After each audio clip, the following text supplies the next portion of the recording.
Okay. So, para sa Lazada Sales Tracker, ito yung lista ni Ali na sa Summary 2025. Yung mga breakdown mo dito, pwede nyo nang hindi gawin kasi kaya naming i-pull sa report namin. Ang importante is yung actual total fees, actual sales, tapos, ito na yung sa amin dalawa ni Ali, i-blue ko para alam nyo galing sa Bonanza. So, ito, naka-X-lookup lang tayo sa sheet ng payments. Okay?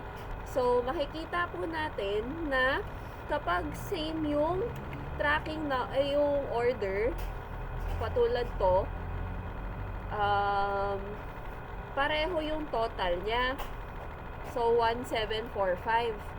Pero, kaya kailangan ito total niyo yung dalawa na to, dalawang transaction para lumabas ito. Ayan. So, meron tayo hanggang Feb na report, which is good.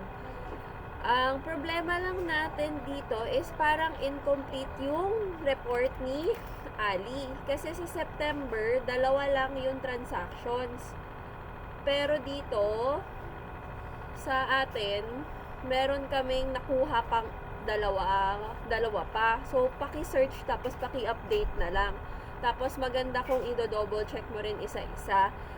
Yung total mo dito sa report mo versus sa na-pull namin. Ngayon, sa na-pull namin, ito yung letter C, at itong first part na, ito yung kailan siya nabayaran. So, per day kasi, per week yung withdraw natin sa Lazada.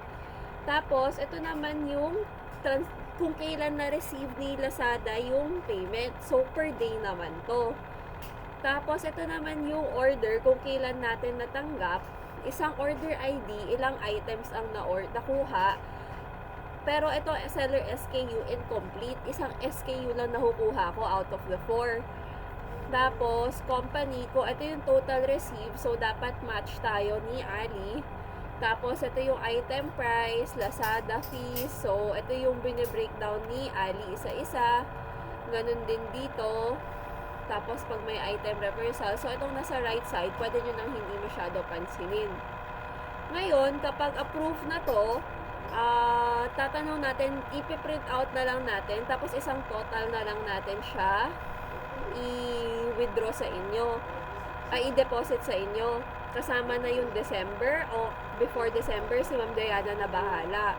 Lastly is,